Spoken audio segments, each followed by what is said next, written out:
The boys were called edgy, told they'd never make it past 5 episodes. Well, here those podcast jerks are, back for season 2. The Boys in the Woods podcast. The show your mother warned you about, and that your dad was hiding in the basement listening to. Get ready for the Boys in the Woods podcast. Welcome back, Charles. Welcome back, everyone. Welcome back. That's a nice shirt you got on there. Yeah, it is. That guy. You can find that shirt, the one behind me, hats, and many more at, of course, boysinthewoods906.shop. That's boysinthewoods906.shop. That's boysinthewoods906.shop. We were blessed to have this episode. We have I guess you can't call them a sponsor, but definitely going to be having them on here. A special friend to the show, a special new friend to the show. Absolutely. And who this person is, they are Old Glory Beef Jerky. And you can find their products and their long list of products, of course, at oldglorybeefjerky.com. That's Old Glory beefjerky.com. And what we have here is we have some products. They sent us some products. So let me tell you a little bit about them from the information I'm pulling right from their website. Their mission, and this is actually, we can speak on the absolute truth of this. Before this moment, I had not read their mission. I have known about what Patrick has told. I love beef jerky. So when he had mentioned something about beef jerky, I said, yes, beef jerky. So their mission, Old Glory Beef Jerky, is dedicated to crafting premium quality beef jerky that upholds traditional values. We proudly stand apart from prevailing woke culture narratives. Our jerky is designed for those who power America's industries and defend our freedom. At Old Glory, we embrace resilience and strength, with a commitment to providing a product tailored for the hardworking and patriotic. Here at Old Glory, we are dedicating to supporting our veterans. With every bag of jerky purchased, 25 cents will be donated to a charity directly supporting veterans and their families. So crazy part about this, right, Patrick? Yeah. They find out that I'm a veteran and the podcast is veteran, and we're very pro-veteran. And before we even read this, Pat's like, "Hey, let us buy some beef jerky from you, and let us do a live review on the air." And they ended up talking back and forth. Well, long story short, he's like, "Yo, y'all veteran, sending you 4 bags." Yeah, we got every flavor of beef jerky we're gonna try today. So go through the flavors for them. All right, today we have the original. We're going to be trying the Korean barbecue recipe. We've got, can't ever go wrong with some teriyaki. And as well, we got some pepper. Some good old pep. Pep. Peppered. All right, so let's just jump right into this. So we've got the original. The original. All right. I want you to give me a flavor that comes out of your mouth as well. Like what are you tasting? I'm hoping to taste the. I'm liking how it looks. Smells good too. All right, we're just going to jump right into this. You know, it doesn't fall apart in your mouth into a million pieces. No, absolutely not. It holds together real well. But it's melting as you chew. Right. It's breaking down. Mm-hmm. It's a little on the spicy side. Yeah, for an original, it's a little bit. If you like a little bit more of a kick in your original barbecue. Yeah. I can taste like some cayenne pepper, some possibly like soy saucy type stuff, a little bit of that jerk that you get with a Caribbean jerk. I gotta tell you, that's some good beef jerky. Yeah, for original, that's good. That's some good beef jerky. little bit of bite. I'm already sweating. I've lost the ability. I've lost the ability to take a drink. I just drizzled all over myself. This is exciting. So the original, Charles, out of 10, what do you give the original? I mean, for me, it's on the peppered side. Yeah. So I know the wife would like it. I'm probably gonna have to give it a solid 7. Yeah, I got 7.5. Yeah, I give it a solid 7. I mean, it doesn't take a lot I mean, my face is turning red too. I mean, you put too much ketchup on a hot dog, I'm gonna sweat my ass off, right? So, Too much ketchup. too much. You don't like the, you don't like spice. Yeah. Yeah. I am that Scottish Caucasian. I enjoy the flavor of palates on the food. I just recently got back into some arugula. Oh, arugula, yeah. Yeah, I'm loving the arugula. So let's jump into the Korean barbecue now. Let's jump into the Korean barbecue. Yeah. It smells good. Damn, it smells good. Again, same consistency. Same consistency throughout these beef jerkies. I'm really liking it. Smells delicious. Here we go.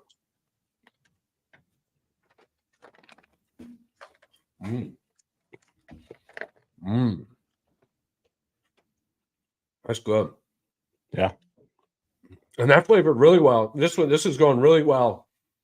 We're going from original to this. I can't get past the fact that it's breaking down so easy. Mm-hmm. If you've ever had beef jerky that's broken down, so sweet. Yeah, so sweet. Nice. Almost I like like the Korean barbecue one. I can taste that brown sugar in there for sure. That's good stuff. I like the Korean barbecue one. This is a solid 7.5. I'm gonna give this one an 8. I like this one. Just a smidge better than the other one. This one's so good. This one's so good. I mean, the original was good. And Charles, so good. I did give you one, but every package of Old Glory Beef Jerky comes with a toothpick. A toothpick, bro. I was losing it. Okay, this is something I've never seen in barbecue, beef jerky, anything like that. Any of them. No brand has ever done this. When I was looking through the bag, marketing. That's so fun. I'm so glad you mentioned that, because when I was looking through the bag, I pulled it up and I said, "Oh, Mandy must have packed these for sure." Yeah. She gave you a toothpick. Rachel goes, "Oh, that's so sweet." No, it's them. Hey, man, that's the bee's knees. Shout out Old Glory for putting that flosser. Way to be a forward thinker on that. I'm looking forward to asking them. Who came up with that about that? Idea. I'm looking forward to asking them about that. Yeah, absolutely. We're gonna go right with the pepper. I'm ready to. I got the little pepper flakes flying around in my bag. I don't know about you. Yeah. Oh yeah. My eyes are on fire right now. Your eyes are on fire thinking about this one. Again, the same consistency. I'm loving this throughout all the flavors, all of the. It's the same thing. If you haven't noticed it, you don't have the bag, but it says small batch, premium small batch. So these are very small batches of jerky. You're paying for this a little bit, but the price is really not that bad. No. And yeah, look at this. Look at this. You don't get that. You don't get that at Jack Link's.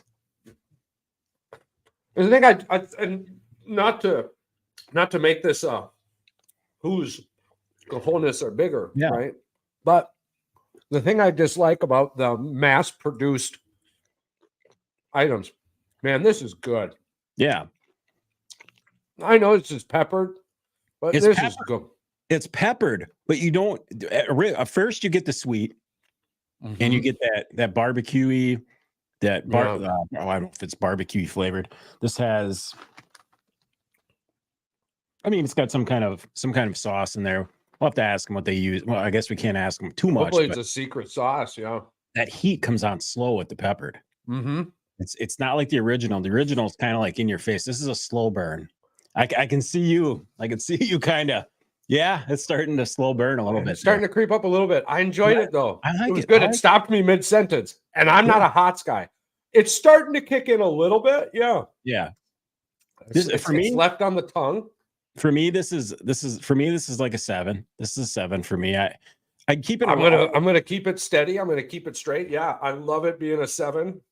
I enjoy And that. for me, the reason why it's a 7 and they're all consistent is because this I keep saying this barbecue, but this beef jerky it's the flavor. It all has this very good sweet flavor, and it's holding consistency throughout all of them. I love it. It's really good stuff. Well, what I was saying too before and then teriyaki to finish it off. But Oh yeah, teriyaki. So yeah, you go into it right after we try this one then here. Yeah. Well, I'd still hear. The thing I dislike the most about your mass-produced items is that it's not quality, it's quantity. So what you get with these types of companies, these types of people, is you get their heart and soul added into the production of their product, and you could really taste it. And so one of the local places around here, Lamers, right? Yeah. I enjoy their chocolate milk. It's very, very good. Everybody does. It's creamy. It's rich. You can tell they go above and beyond for their product. And same thing with this beef jerky. We're up in the UP. We got Gilbert's. We're all spoiled. Morning Glory, all that stuff. Gilbert's, man, growing up, it was so good. Gilbert's ice cream. Yeah. The only thing even comparable is the cedar crust now. I like the teriyaki too. This one is your sweet. I like going from the hot to the sweet. Like we did a good job picking those out in order. Man, this one really does melt in your mouth. This one literally falls apart in your mouth. Yep. Wow. Unbelievable. I'm going to give this one a 7.5. We're going to get out of here. Overall, I think 7.2. 7.2 is solid. Yeah. This is my favorite. I give this one an 8. That was my favorite. Nice. Well, we'll keep your scale. I like your scale. We're at a 7.6. 7.6. Yeah. 7.6, 7.7. Yeah, we're good. The best part about this, right? I'm telling you that one of the best parts about this is the hidden gem, this little toothpick. Because I'm going to be sitting here this whole show going, just like my grandpa had growing up. I've never seen that's such great marketing. I know. To put a little toothpick flosser in with It's not like a cheap ass one either. It's not like a cheap one. Oh, no. And how many people are always constantly picking in their teeth after they're eating, pulled pork or, even steak. Steak places don't even give you that. Like a steak restaurant, they give you I guess you can get a toothpick, like a wooden one, but what good is that, right? Just break it. Done. Flavors still left in the mouth. I enjoyed it. A lot. I would. It was really good. I love beef jerky. I would highly recommend going out and purchasing yourselves some Old Glory. Beef jerky. And again, you can get right on their website, oldglorybeefjerky.com. That's oldglorybeefjerky.com. Oh, that was good. That was delicious. That was a great way to start the show. Great way to start the show. I'm the kind of person that sits there and eat a whole bag of beef jerky too. I'm so excited. I didn't want to. I was looking at it all day. I didn't want to try it because I didn't want to, the real reaction. It's the thing about the internet. Something that it drives me nuts. At one point, people are like going around in GTA and getting these views online, and people are screaming, "I hope they take their license." I'm like, you got to be kidding me! It's the internet. How are you losing this much touch with reality? Yeah, well, this is a good segue because a coworker and I were down in Racine this past week, and this is hilarious. He brought up Grand Theft Auto. Yeah. All right, we are coming out soon. Adam, shout out Adam. Adam and I are at a stop sign, and we're waiting to go. And I said, the lights are all red. And he's like, oh yeah. He's like, it's going to turn green. And he's like, what's this guy creeping up for? All of a sudden, there is this lady in this old Crown Vic, and she is just freaking rolling down the freaking road. Her head, I kid you, her head couldn't even reach the steering wheel. She's like, it's like my grandma had now. Yes, she's driving like this. And she must have been going 45, 50 right through that red light. That red light was red for 4 or 5 seconds. Adam's like, she's coming. She's not stopping. She went rolling through there. And I was like, holy shit. Not only did she go through that one, she went Grand Theft Auto style through the other 3 lights. Whew, didn't hit a car. There's cars stopping. I had never seen stuff like that. It's like a New York City movie. That's like the definition of Jesus take the wheel. Exactly. Straight up. I am done with this. If I got to buy groceries in this inflated state one more time, He looked at me. He's like, "You think she had a stroke?" I said, "She didn't have a stroke. She just doesn't give a shit." She wasn't. You see stopping the for dash nothing. cam videos all the time of people having stroke. The car doesn't go straight. That Oh was. yeah, she wasn't that going was- straight. I don't think she that could was see. seriously. I don't think Jesus she could take the see. wheel. Jesus, take the wheel. Yeah, I have problems every day with minivans, though. Every day. Yeah, you have this minivan kick. You don't really like the minivans too much. No, and it's not about the people in the minivan so much, even though they're the ones who are driving. Right. Just I feel like it just ends up being this. I don't know, man. I don't know. Me and minivans, we don't mix. So, lots going on in the world of sports today. And again, one more shout out. That was delicious. I still have the flavor in my mouth to Old Glory Beef Jerky. Y'all got to go check it out. All y'all out there, everybody. So, big news. We'll do a few moments of sports. We'll catch up on the big TikToks, flip flops, and then I've got a whole bunch of cool little things, and you have a whole bunch of cool things.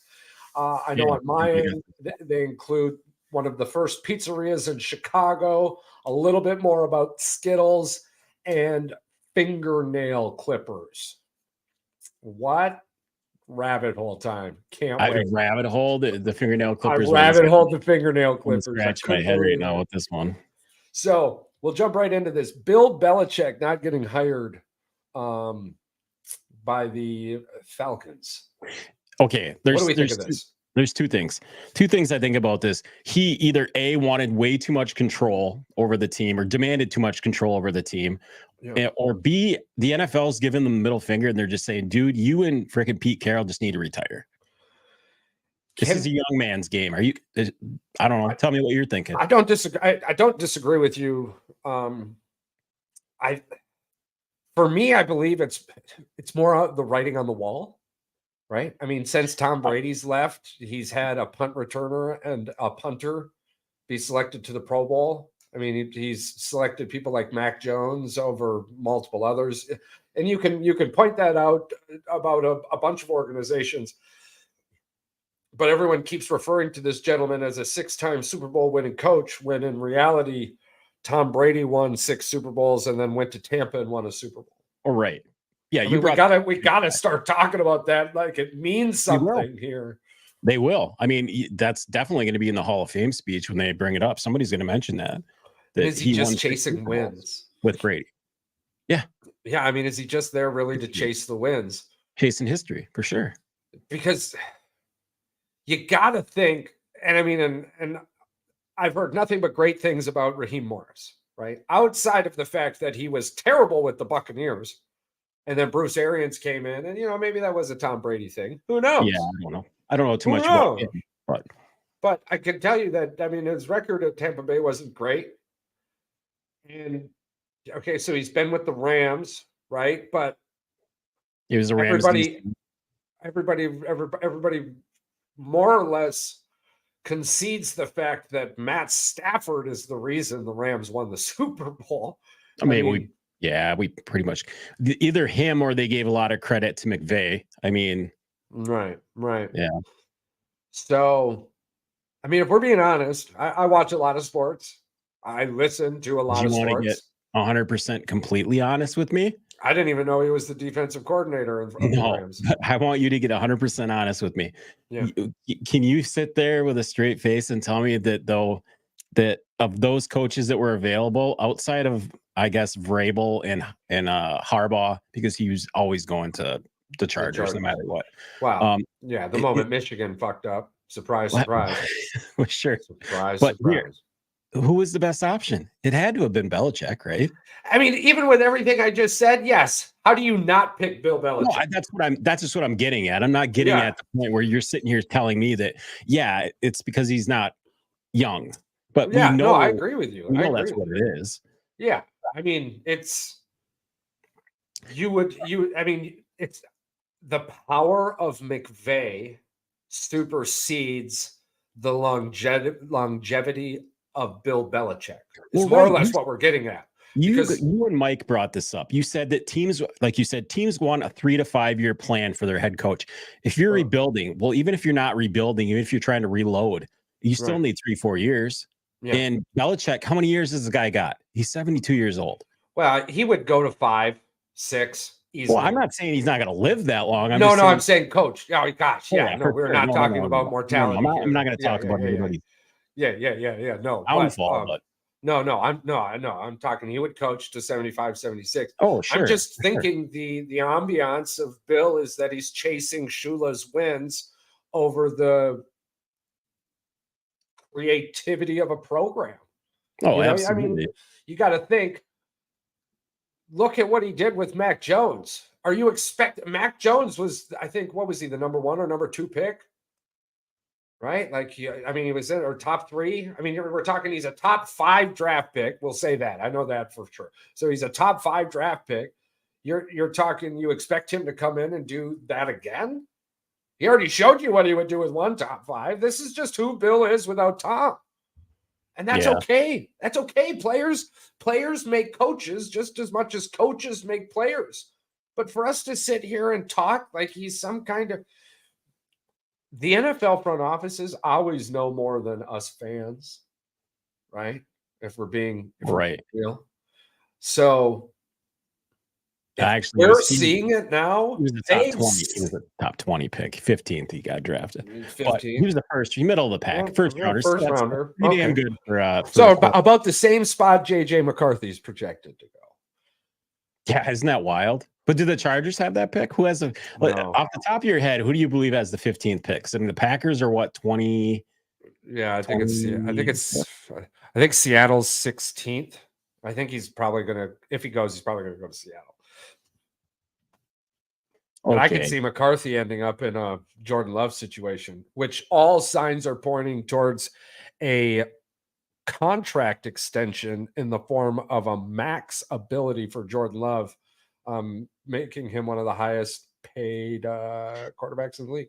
I heard this is scuttlebutt, obviously, but I heard that Harbaugh is going to take Marvin Harrison Jr., let Keenan Allen go, pick up Mike Evans.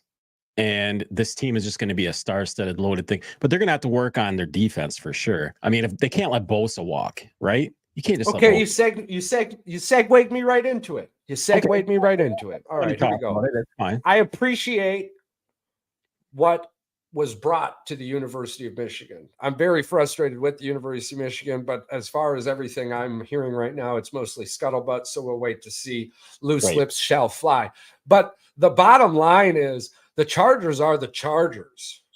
I mean, and I know that, right? Okay, so guess who's the winningest coach, the winningest active coach all time in the NFL? Who's got the best record right now, like percentage-wise? Oh, it's Harbaugh. It's Harbaugh, right? But he wasn't. But now it is because he's a head coach. But it wasn't before. Well, yeah, as I said, active. He had the best winning percentage. Yes. Yeah. And it's like, oh, okay, I seen what he did with Michigan, and I've kind of seen what he did everywhere else. But in the world of this reality, whatever it is we live in, there's this thing called yin and yang. Okay, and eventually the grass is not greener on the other side, and I believe that's exactly what we're walking into with this Chargers situation. Or he's going to learn real quick. Okay, I mean, Harbaugh is great. Harbaugh is an amazing coach, and I love what he's done and all of this, and we can talk about all the great things he was able to do. But, I mean, it's not like we're talking about a football messiah here. Okay, the Chargers are a generationally bad organization. It's going to take a lot more than just one head coach coming in and, bam, culture's changed. I hear people talking Super Bowl in 2 years. You'll be playoffs in a few years, but the roster, bro, is so terrible. You know who those fans are, right? Oh, absolutely. Those are the LA. Well, I'm talking even like a top-notch media analyst on specific programs. I mean, it's not just your nilly-willy Twitter fans, right? I mean, we're talking people making millions of dollars a year are sitting here saying the Chargers are going to be Super Bowl in 3 years. It's like for one, you're damn crazy. Okay, because the Texans are really good, and they're only going to get better. The Ravens aren't that old; they're only going to be better. The Cincinnati's great. You've got Aaron Rodgers next year with the Jets. It's like these people get so damn blindfolded into this I think the problem is sense of eroticacy. Yes, but he's incredibly well liked, and free agents are going to flock there. They're going to want to play for him. They're going to want to play hard for him. Yeah, but it's the organization that's trash. Yeah, right? but you're talking borderline Arizona. I heard they took the handcuffs off, or he wasn't going to sign, so he has full control. Yeah, he does. He absolutely. Well, that means a lot. That means a lot because you can't tell me the reason Bill didn't turn the Patriots around is because he didn't have full control. No, Bill turned the Patriots around because of Tom Brady. Well, he technically he had another quarterback there that he went to a Super Bowl with before Brady. I mean, Brady finished it off for him, but I think he got there. No, Bledsoe. No, his second year. It was his second year. He went terrible the first year, and then his second year. Parcells is the one that drafted Bledsoe. Yeah. Really? Yeah, dude. Bledsoe's career lasted that long. That's why I thought it was. I'm telling you, listen, if it wasn't for Tom Brady, Bill Belichick would have nothing. Because he's played at this point, he's almost coached as long without Tom as he has with Tom, and his success only came with Tom. Hey, there's not going to be too many people out there that are going to disprove that, and they're not going to go against you when you talk about the GOAT in that scenario right there. Because here's the thing, we talk about this a lot on the show. We talk about the fact that you can point fingers and you can have favorites and you can believe what you want to believe, but stats don't lie. And we say this all the time. He didn't win anything without Brady. We know that. And he didn't draft anything either.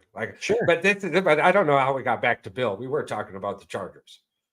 If Bill's old, he's gone. He's gone. How do we get into it? Because I talked that Harbaugh has the same amount of authority with that team as that Belichick had with the Patriots. Oh, yeah. Okay, cool. I was like, wait a minute. I was like, no, that's he wanted that. He had to have wanted that. I mean, that's how you basically build a team. I think with Bill, to kind of my final thought on it is his persona is that he's chasing wins more than he's helping an organization. Right. So you're not, and you don't have the resume in the last 5 years to support that. So true.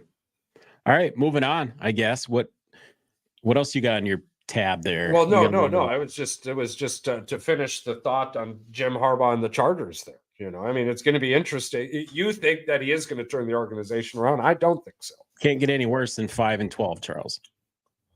Well, okay, so no, I guess we should define turn the organization around, right? Because if he goes 8 wins, this is my point, right? If he gets 8 wins a season for the next 5 years, he would have been better off staying at Michigan. Charles, they were predicted to win like double digits this year. They just shit the bed. They weren't projected to be a bad team. But that's the organization of the Chargers. No, that's the coach. That coach was fucking terrible. Staley was awful. Okay, come on. So what was the problem? Right, but what was the problem with the Chargers before Staley? They were okay before that. Telesco was a GM for 11 years, and the only claim to fame he has is a few playoff appearances, drafting Justin Herbert, Joey Bosa, and signing Williams. There were a few years with LaDainian Tomlinson when they should have been a lot better. So you hear what's happening though, right? Like you can hear it coming out of your voice. It's an organization thing. Yes, Charles, but they got rid of all that. They don't have control no more. It's Harbaugh's game. This is Harbaugh's play. Yeah, I don't think it'll happen. I think that the grass is not going to be green. It's on his shoulders. So if it doesn't, it's on his shoulders. Well, that was the point of what I was saying, though, is that the grass was greener. The grass isn't going to be greener. That ultimately, in the end, the decision to stay at Michigan would have been the better one. Charles, the door is always open for him to come back, so it's not like it's a really big deal. Yeah, I suppose so. Yeah, there's no way if he said what he plays 1 year and then lays it off and then goes and does a pregame like Urban Meyer does. And then he says, I want to come back to coach college. Which school do you think he's going to go back to? Probably not Michigan. Yeah, I just go back to Michigan. His terms will be depending on who's at the top, depending on who's there. I mean, from what I've been reading, the University of Michigan waited until Jim was about to sign the papers with the Chargers to give him the language he wanted in the contract. Yeah, less than 24 hours. That's bullshit to me. I don't even understand. Okay, so again, if that's how I'm being treated, I'm going somewhere else. Yeah, but if I want to go back to college, I'm going somewhere else. I've already done what I wanted to do at Michigan. We played this game. We know exactly what that school's doing. Yeah, we love that. We love that school. But I said it a few moons ago, bro. There was a powerful donor who did not like Harbaugh, and I guess he or she is very powerful. Yeah, but it doesn't even matter what that we'll call him a boner, not a donor. That boner doesn't even allow to give the players. The players deserve to be paid. They deserve to have NIL money. The fact that they have to do a collective with the kids doing can drives and autograph drives, and you have to have Blake Corum out there handing out turkeys and stuff and giving away his NIL money in order to get a little bit of pub out there for the school to show that these kids do care. And we get those kind of players here. And then they talk about him cheating and they talk about all this other BS. We have good character at our school, regardless of what you want to think, whether it be JJ, Blake, Donovan. I heard so many good things about Donovan Edwards. Well, I mean, you gotta, that's the internet trolls, bro. Like, I mean, I know you don't just every like day with these people. I know, man. That's the internet trolls. You don't walk into a normal conversation and hear people talking the way I think it's funny. I mean, we don't beg for clicks. We just try to have fun. But I don't think they would last 5 minutes in a room between the two of us if they had to sit there and try to have a conversation. That's the funny part. They wouldn't last in a normal room anywhere. That's why they do what they do on the internet. No, because it's deflection, it's arrogance, it's irritation that comes out of their mouth. These things that they say, they pick. You guys are playing highlights from 5 years ago, playing Michigan. That's how far back you had to go to find good plays. I mean, that's not good. If you got to go back that far. You gotta stay away. We had 50 years at Michigan, and guess what? We just sat there and took it. When you guys were whooping our ass, we sat there and took it. But you guys can't take it. That's the sad thing. Those Ohio State fans cannot take a loss. They can't handle it. It just drives them nuts. That should have been what grinds my gears. It doesn't even grind my gears because I'm at the point now where it definitely rotates your gear every day with me. It's every day. No, it doesn't bother me. I laugh it off most of the time. I do clack back a little bit every now and then, but it's not in anger. I'm not mad at any of these people. I just poke fun at them. That's all.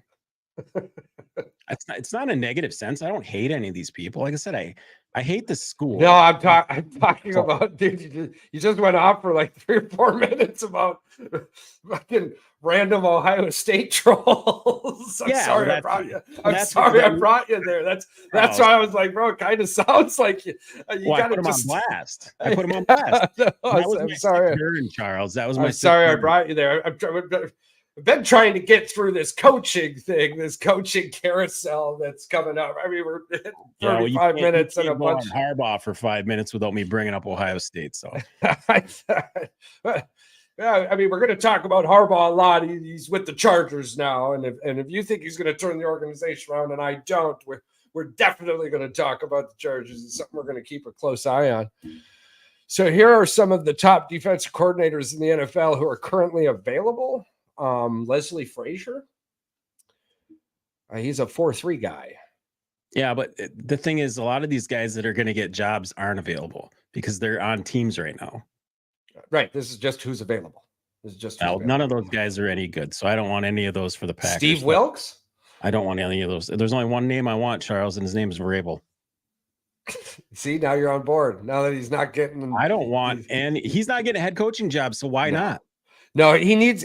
So when he was at his best, we'll just get right to it. This was where I was trying to get, anyways. I brought you here. You brought me there. I brought you here. Yeah, I love it. Let's do it. No, now that Vrabel has been, because I mean, I guess the scuttlebutt is even with the blowout to Green Bay, Dan Quinn is looking like he's going to be up in Seattle. Eric's probably going to be in Washington. We called it on the Panthers. It was going to be a no name that needed to create some kind of magic for himself and that team. Yeah, so we'll see what happens in Carolina for Bryce Young's sake, anyways. But it's looking. That might be good for Bryce Young. He's kind of a quarterback whisperer a little bit. So yeah, we'll I agree. We've had some big names go. We have yet to see names like Ben Johnson off the table though. So Ben Johnson is in the playoffs, and he's been taking interviews like over the phone, but he can't take any in-person interviews until after the playoffs. So we'll have to see what happens with that. I believe the Ben Johnson chip is going to be the chip before Vrabel. It's an offensive-driven league. Ben Johnson is offense now. Vrabel is offense with a good coordinator, right? So he's going to need a good coordinator. The time Vrabel was making magic, guess who his coordinator was? Matt LaFleur. Doing magical things in Green Bay. Yeah, there's this really big thing that ties in a bunch of these Miami assistants. There was Campbell, there was Vic Fangio.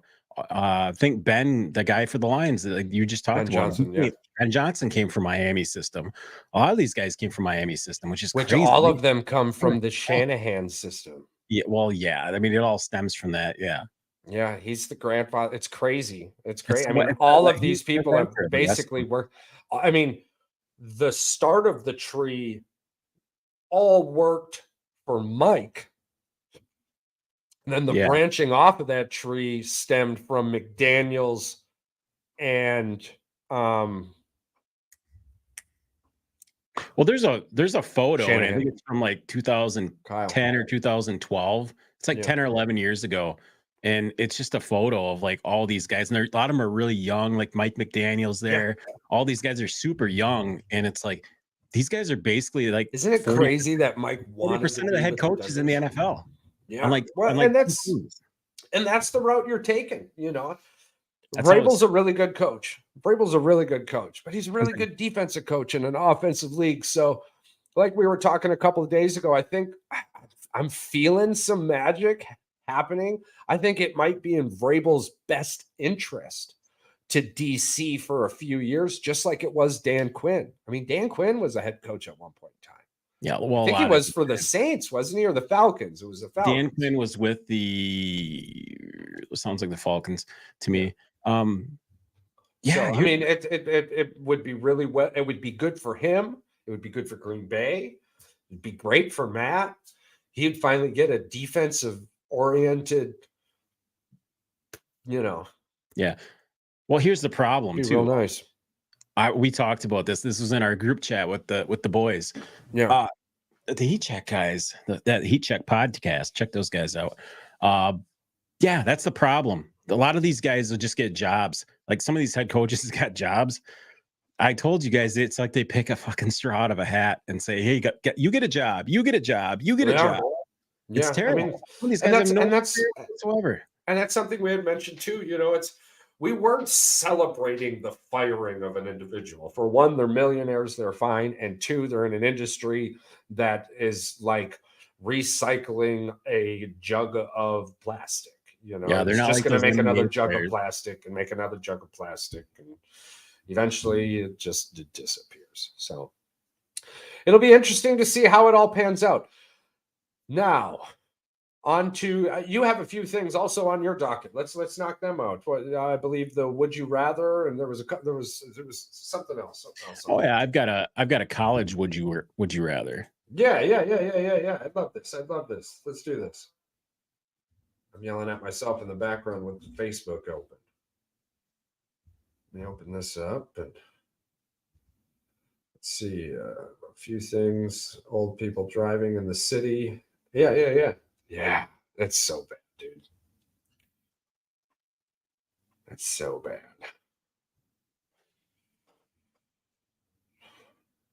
Yeah, these were a lot of the ones that I came up with because I was arguing with the guy about the pre and post BCS eras and before the Big Ten. All right, what was better? Would you rather have the Big Ten pre-expansion or the Big Ten now? The Big Ten now. You think you'd rather the Big Ten now than when it was like 9 teams, not even 10, and they called it the Big Ten? Yeah. I'd rather it now. The product on the field is going to be way better. Would you rather have back when it was the BCS or the future, what it's going to be like in 2027? Oh, definitely for the future. That BCS stuff was ridiculous. So the only thing that did was make a handful of bowl games relevant. The rest of the bowl games were, let's not act like all of the bowl games were relevant when it was just that old BCS style, right? Well, it was still only like 8 or 9 bowl games that were like magical.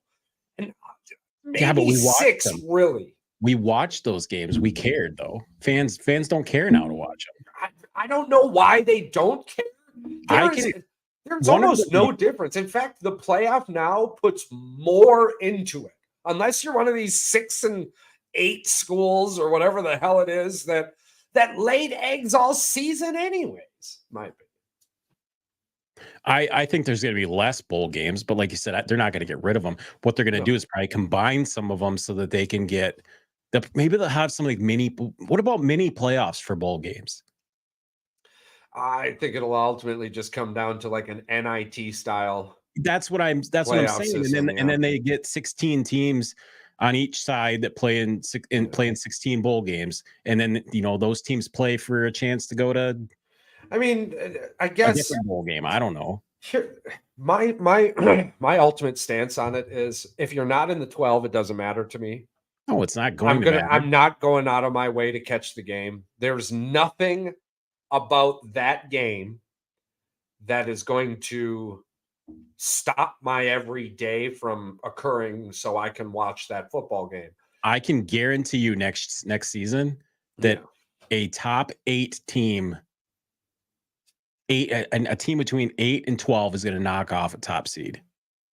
Yeah, absolutely. I can almost guarantee that's going to happen because they want this. They want crazy, chaos. They live for it. ESPN lives for it. CBS lives for it. Fox lives for it. They love it. They love chaos. They love talking about it. But I mean, the ultimate thing here, right, is nobody really cared until the 6 bowl games occur, right? Well, now everybody's going to care for a lot longer. You're going to be watching. You're going to be watching meaningful college football. I think they're going to 1st of December instead of December 23rd. Oh yeah, that's going to make things a lot more interesting. That's for sure. So as a college football fan who was upset that the bowl games are just there now for gambling, this takes all of that away. This gives you 6 more matchups. It gives you 2.5 more weeks of meaningful football. All right, Charles, here's another. I got 2 more. This is one that I think is a pretty easy one if you're a dedicated fan, and it's a pretty difficult one if you're just I don't give a shit fan. Yeah. Hypothetically, would you rather have your team be competitive for the next 10 seasons and then lose for the next 20 years, or rather win for the next 20 years but never see a championship? So basically, it comes down to for 10 seasons, you have. I have to. I'm thinking. 10 seasons, you would be in the playoffs, like the final 12. No, I get what you're saying. I get what the other 20 seasons, you would be okay, but you never would make it. Yeah, no, I'm not taking the never make it one, because my thought process behind it is, how dare I steal the potential memory of a championship win for millions or thousands of other people? You know what I'm saying? Like, yeah, and I've got a question for you after you're done with this as well. Yeah. No, go ahead. That's more or less. No, I want you to finish answering that because what I ask you next is going to explain everything about that question. Yeah, no, I choose the one where You choose that. You choose competitive, right? Competitiveness. You want to be in there to compete. Then why do we have 300 and some? Why do we have 200 and some schools when only we know for a fact only 60 some of them can compete for even an opportunity for national championship? That's out, dude. That's about the kids, man. That's No, about the kid. I get that. That's about the kids, and you can't. I mean, you can't just take that away from the kids. Yeah, but what are they playing for? They're playing for nothing, is what I'm saying. There's no dream. When were they ever playing for anything, though? So, Charles, no. You don't get what I'm saying. No, I'm I saying don't. There doesn't need to be that many Division I teams. Make them a different division. But in the world of college football, Division II gets less than Division I. So that's what I mean. I guess I am still a little confused because if this was professional sports, yeah, dude, I totally understand. But it's division. You say that the Division Ones get more, but not only the top get more. I'm telling Youngstown State does not get the same amount of money as Michigan or Michigan State or Alabama does. They don't even get the same. No. That might not be true. Now, Michigan and Michigan State and all those schools. No, listen, they get more money from the media and shit like that, absolutely. But from the actual NCAA, there's probably a foundation, and in fact, the bigger schools probably have to fill the pot with their overflow. Only the teams they play, though, because that's where you get into those Michigan paid. What was the Appalachian State one? They paid them like $1 million. Yeah, they paid them a buttload of money. Yeah, and you hear about that often. No, I do get that part of it, and they can still play those games. But what I'm saying is, we don't need 200 teams. What is it? But I guess, arguably though, what does it matter if there is? Like, what are we getting that? Because this is why we get 35 bowl games that don't matter. Because half these schools we don't even recognize. I don't know, man. I guess I'm having a hard time following you because for me it's about the kids, and even if you're a 6 and 10 dude, even if you're a 6 and 8 team playing in a bowl game, you win that bowl game, you're going to remember that the rest of your life, even if nobody watched it. Yeah, but I'm still saying there's 200 and some teams that are never going to compete. Never going to compete. Why can't they have their own division? There's not 200 teams that go into the bowl games, though. No, but there doesn't even need to be that many. We talked about this. There doesn't need to be that many damn teams. There's too many. Like I said, I mean, that's a stance you're more than welcome to. I don't understand it. I don't see where having them hurts and where not having them helps. Because I mean, because it's pointless to have that many teams. It doesn't because eventually the teams are only going to play their own conferences anyway, because the conferences are going to be so big. I know, but you're saying it's not going to matter at some point. You're saying this, but you don't understand. They're not going to matter anymore because they're not going to play them. There's not going to be a non-conference schedule anymore. Once they combine, the Big Ten is going to be like 17, 18 teams. They're not even going to be able to play a non-conference game until they play a bowl game. I don't know, man. I don't know. I don't know how to continue this portion of it, right? There's no legitimate reason in my mind for or against having them. It doesn't matter. It never mattered before. It doesn't matter now. Who cares if they play a bowl game on goddamn November 29th? Who cares? Why does it matter that much? I guess that's my point. Because it doesn't need to be like them not being there. Does that mean other money gets to go to other schools? That's what I'm getting at. Is there some beneficial gain other than a different form of television? I can tell you why and what it would do, and it's something that you talked about earlier, because this was brought up with the government taking their foot out of their mouth, and they're going to control the NIL. They would be the ones to come in and say, well, only this many schools are going to be able to allow this much money. And then they're going to be like, okay, well, these guys can't spend a penny because they got no money. That's not how it would be regulated. Yeah, it would. Because no. That's like just because you can make more money doesn't mean Put it in perspective this way. They say Lane Kiffin came out with his with his hands up in the air and said, Ohio State spent $13 million. Right. How many other schools in the country do you think could spend $13 million on like 8 players? Well, one of the barbaric rules No, I'm just, of sports. No, one of the barbaric rules of sports with scouting is because the other schools couldn't afford that. So I hear what you're saying. I'm not saying they're going to get rid of these schools, Charles. I'm just saying that is what the scuttlebutt is that it's going to basically shame these other schools because they can't afford to get recruits is basically what it's going to come down to. They're basically just going to give the middle finger to all these other, these athletes. So they're going to make them feel like they can't. So the alternative would be to just get rid of them. No, I didn't say get rid of them. I said they just don't. Get rid of them or moving them to their other division. You're removing them and putting them in another name. No. I didn't even say that. I said just don't schedule them. They're not going to play them anymore. I didn't say they're getting rid of them. Well, they're just not going to play them anymore. Then who would they play? Each other. There's plenty of them. Well, then what does it matter if they're labeled D1 or not? This all comes down to the money that is involved with the Big Ten's new contract with media. I think it is up in I think it's got like another 5 or 6 years or something. But you were talking about how they remember the Pac-12 one, how that guy totally screwed the pooch on that one. Yes. Yeah. They're talking about the new one for the Big Ten could possibly be well in excess of $1 billion. Because I think the SEC one was well over $1 billion. I'm pretty sure it was. Yeah, they put a good football product down and millions of people watch. I mean, hell, you had over 73 million viewers in 3 Michigan games. So people are going to pay to advertise for that. Hell yeah. No, I'm just saying that they're basically these schools are going to the small schools are going to get screwed because they won't play those schools to get that $1 million anymore. They're going to have to find other ways to, Well, I mean, there's lots going against that also. The fact that it is a playoff, that you don't have to be undefeated, that you can have 2 or 3 losses, so you don't have to schedule. You don't have to schedule the easy games in the beginning. What do you think the rankings are going to be? If you look at Alabama's schedule, dude, I mean, the only tough people they play are the ones that are inside the SEC. I mean, it's the same thing for, I guess, Michigan.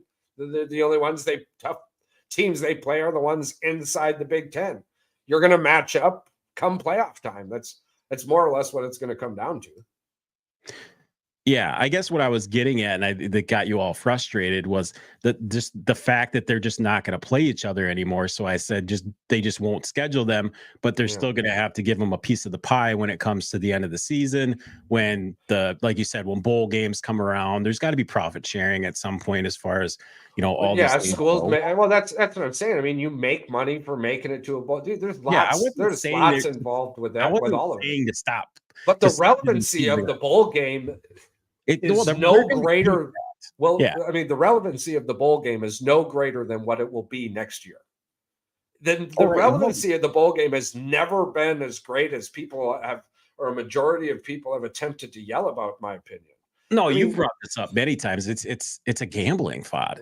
Yeah, I mean, that's all they've really ever been. Now, instead of 6 important games, we're getting 12. Or I'm sorry, 8 important games. We're getting like 16. Yeah, we're getting 16 important games. Yeah, you could add them up over 6 plus whatever, plus whatever. Yeah. Right. I mean, it's doubling. So arguably, you're going to get better football all season, and you're going to get better football at the end of the season. It's going to be better in its own sense. We have to plan a trip out to Vegas for next year when these playoffs go on. One of them's got to be at Allegiant. One of them's got to be at Allegiant, Charles. Yeah. Have they put the destinations out yet for any of these bowl games or no? No, I don't even think. Sorry, I got you all hot and heated. I wasn't trying to say to get rid of them. I was just saying. I mean, I was just a little confused. I'm sitting here and I'm like, bro, what does it matter if they're there or if they're not there? Like, nobody's getting less money because these schools are there. Like, they all get the same regardless. I'm just saying that the way the conference alignments are going, that eventually all these teams will be phased out. Well, and again, I was confused because it's not even eventually. Like, you can look at next year's schedule already, and it's already like that. Big Ten schools are playing Big Ten schools, and SEC schools, for the most part, are playing SEC schools, except they've got some really weird schools lined in because the SEC isn't as big as the Big Ten. Well, and the reason they'll never get rid of the D1 thing too is because, dude, basketball is wild, especially this year. There's some really good weird basketball teams this there's year. a little bit of confusion too, because really the only thing that makes you a D1 school is the amount of money you put into your athletic program. Yes, So, yes, I know. So yeah, I mean, that's great news too, because the more schools that are that get the D1 status, that means more schools are putting money towards their student athletes. Oh, it's absolutely right? perfect. Like, I know you said it was about the athletes, and I get that. Yeah. I know the schools are doing the best they can. It's just Okay, well, no, I do. We both know the greedy motherfuckers. I didn't mean to get it that far. Yeah, no, right here in Oshkosh, we heard nonprofit my ass. Yeah, pay taxes and shit. Yeah. How did they make? They embezzled like $30 million and pissed it away at the UW Oshkosh here locally. Like, that's unbelievable to me. Unbelievable. Yeah, I can't account for it apparently. Hey man, grants out the A. Yeah. Well, we're running up here, so let's Super Bowl. What's that? I said at the end we got to do our Super Bowl again. Well, let's just do the Super Bowl. We'll save the nail cutting and everything for a later time. Well, we can do that on Sunday if you want to do it on Sunday. It don't matter to me. There's lots of radio. We can do it early Sunday because the games start at 2. Yeah, we would have to. Well, and I got and I got dinner with the dinner with the in-laws too. I got dinner with the in-laws too. So well, we can do it Saturday. We can do it tomorrow night. That doesn't matter. Yeah, we can do it tomorrow afternoon. That's fine with me. We're good. We got lots of radio time left. All right, what do we got going on? All right. I know you picked the opposite of what I picked. We're polar opposites when it comes to our picks for the Super Bowl. But have your feelings changed since we talked on Thursday? No, if anything, I'm leaning more heavily towards San Francisco. You're more of less than a 50-50 now. You're more. Yeah. Leaning I'm at 70-30. I give San Francisco 70. Yeah, Debo's playing. Debo's playing? Okay, yeah. Well, I would definitely lean towards San Francisco, but I'm still rolling with the Lions. Yeah.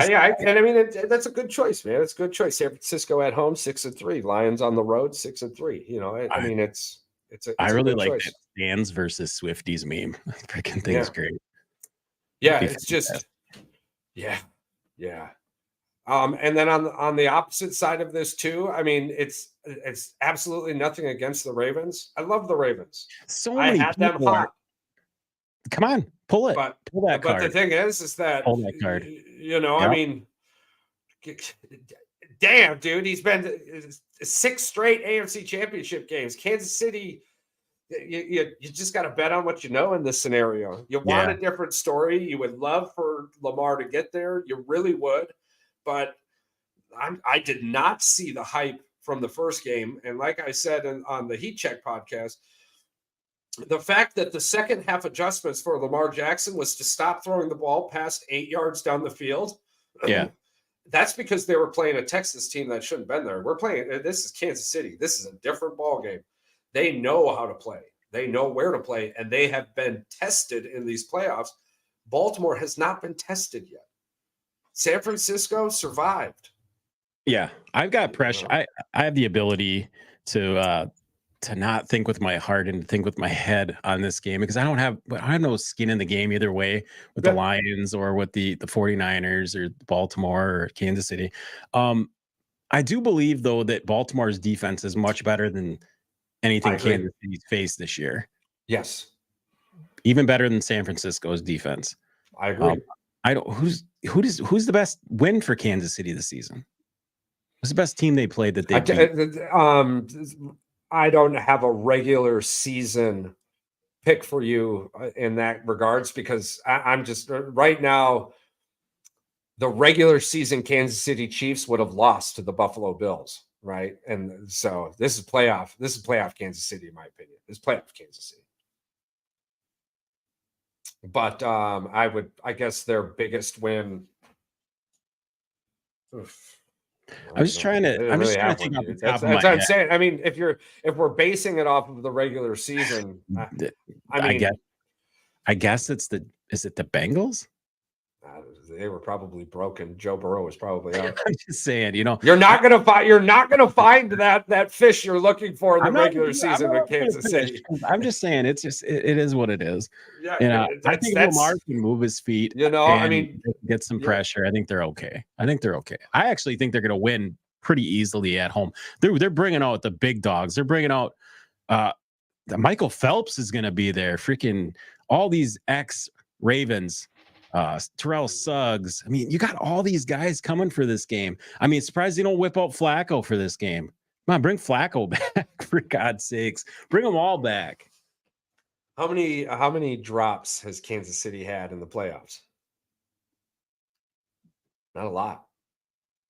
In fact, it would be argued the teams they're playing against seem to drop the ball now. More often. Kelsey had quite a few the other night. He had at least 3. But he also had 2 touchdowns. So, Stephon Diggs had a major drop. My point is, dude, is that the Kansas City team playing in the playoffs is not the Kansas City team we saw in the regular season. Well, dude, the same thing is said about Green Bay.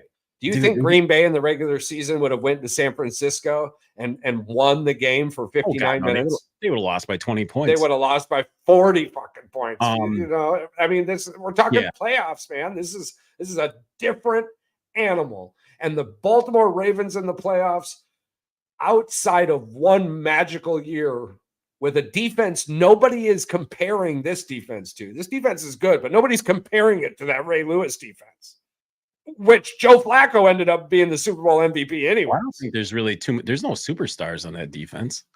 Well, Raquan Smith, and he was a free agent. I mean, I know. You ain't got to tell me nothing. The defense plays good. He's okay. The product I saw on the field, CJ Stroud was not ready to be there, and he didn't have. It's like you're going to be playing Patrick Mahomes, man. That's why that's why I'm not trying to talk you into Kansas City. Hell, that's why I've got Kansas City. I'm not. No, I'm calling Lamar and the Ravens are going to shut that team right down. I think they're going to win by 10 plus. Yeah, I think they're going to win by 10 plus. The Ravens need to win. For one, I mean, the storyline that everyone has been holding on to so frivolously, I'm probably butchering that word, so I'll just move on to another one. The storyline people are holding on to so tightly, we'll say. We'll just go with that word. Such an ugly word. Is that, it's like Lamar's never been to the playoffs before. That's not true. Lamar's been to the playoffs a handful of times, and he has not performed well. In fact, with his spectacular game against the Texans, he still has more interceptions than touchdowns in the playoffs, right? I mean, and when the game had came down to the line all season long, Lamar was not able to front the bill. In fact, you heard lots of scuttle about his contract. See your but MVP. when the defense played the same way Dallas's defense played and allowed that offense to be up front, it was a little bit of a different story. But when that defense is playing from behind, and Steve Spagnuolo there, they've got the defense to hold the spy. You know what I'm saying? When you've got that spy, you're in man coverage a lot. Guess who loves playing man coverage? Kansas City. Yeah, Kansas City got burned against a really bad Bills rushing attack, though, as well. So, and I tell you what, Lamar is way better than Josh Allen. There was that 52-yard run. Yeah, I agree. Yeah, but my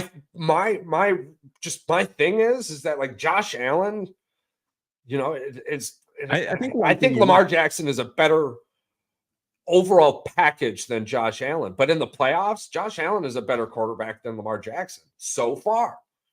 We'll see what tomorrow. Tomorrow? Yeah, it is. It's tomorrow. No, they're both Sunday. They're both Sunday? Yeah. Okay, good. Yeah, so we'll see what happens. It's going to be exciting as hell, I think. But Mark Andrews is back. That's going to be a big, big target for Lamar. He hasn't had him the last 6 weeks or 5 weeks or 4 weeks. I don't know. Mark Andrews being back is great. Mark Andrews, listen, betting on the Ravens isn't a bad bet, right? Well, they're the favorite. They're the better team, for sure. It's for the second time ever, Patrick, or what is it? Second or third time ever. I'm not a Patrick Mahomes is an under. I'm not a Patrick Mahomes jump your nuts person. I'm not a don't like the guy. I'm just I feel like it's over. I feel like this is their last hurrah. Right. Like, I don't know why I feel that way, and don't even ask me to explain it. I just feel like the feelings are, they're gut feel. We watch a lot of sports. This is what happens when you watch a lot of sports. Let's see, who did they lose to today? Who did they lose to this season? They lost to the Colts, they lost to the Steelers, and they lost to Cleveland. So they lost to playoff teams. They're playing a playoff team. So yeah, I mean, there's lots going on there. Yeah, I'm not too worried about it. They're also at home and they got the big crowd. They got all that emotion. That crowd is electric too. Yeah, I mean, for one, it's not like we have any money on it or anything along those lines. Like I said, no skin in the game. No skin at all. Charles, that we got bragging rights going on. Yeah. You get to tell me that that you should. It's fucking Patrick Mahomes. Exactly right there. Yeah, you can just point at it. I get that ring out to you too. The only reason I'm so heavy on Kansas City, right? Patrick Mahomes. All you really heard me talk about is the negative things I portray on the Ravens and nothing about Kansas City. My only thing with Kansas City is that it's Patrick Mahomes. Yeah. Travis Kelce and Rashid Rice and Pacheco. Right. And Pacheco is running he's crazy. He's averaging almost 5 yards a carry. That offense is running through. It's just it's not going to be this drop it to 8 yards short. You're going to be playing 60 minutes of football. And so far this season with the Ravens, and again, though, too, it's the same bill with Kansas City. Oh, you're not going to find that with the Kansas City Chiefs. So the playoffs are different. Oh, right. Absolutely. So, but during the regular season, when the game was on the line, Mr. 88 million didn't come through. So we'll see what happens. Yeah. I'm hoping it does. The storyline for him will become so much better. So, and I'll take that pill. I'll take it. I'd love to see him do great, but you got to bet on Patty, man. You got to bet on Patty. Until he lets you down. You got to bet on him until he lets you down, right? So before we wrap this up, one of the crazy things about these fingernail clippers, do you know, like the actual fingernail clipper itself wasn't like until, what was it, like 1770? Well, I guess they were just using their freaking teeth, eh? They're just pulling their and then cavemen and just gnawing on that sucker, or what? When you dig a little bit further into it, there was like 8th century BC, right, over in like the Asia area. Yeah. And we'll dig a little bit more into the next episode, but it wasn't until like the 14th century that it got brought over to England, and that's when like the kings and queens and shit were using it. But bro, what the hell were people doing? What the hell were people doing before fingernail clippers, dude? If you just look up hygiene alone, like hygiene products, and like start looking at it, you're probably going to be disappointed and disgused. I know, dude. Trust me. It's soap. What do you think soap was invented? Yeah. Well, we're gonna this season. This season, these are things we're deep diving into, bro. I can imagine that, like, well, not even soap, like what's like antiseptic type soap, like soap that like kills bacteria, because they've been scrubbing dirt and stuff all over their bodies forever. Well, that's like being a goat, being a doctor in like the 1600s. Yeah. Smack your face with some mud, take 3 shots of whiskey, and sleep the ghost out your blood. That was the old toothache thing. It wasn't that long ago, wasn't it? The 1800s, they were giving them. It was cocaine and Coca-Cola. Like, they would just like give you this stuff, put it in your mouth. Okay, so are we being real though? Like, let's is medicine better today, or was it cooler yesterday? I'm just saying, you weren't upset when you got sick. Come here there and have some of my steak oil. You probably tried to get sick. Shit, I never get more work done when I come back from the doctors. Every time I catch that flu, I go get a couple of them little cough syrup thingies and I cruised for 5 days. 5 days, I just gone. I ain't got to sleep. Listen, thank you so much for clicking, for liking, for subscribing, for commenting, for listening, for watching, for sharing. We appreciate all of it. Don't forget, you can check out all of our sweet merchandise. Whenever something new pops off, there's always something wild going on at Boys in the Woods 906.shop. That's Boys in the Woods 906.shop. Make sure to check out all the links down in the show notes. And as always, we love you all. Go Lions.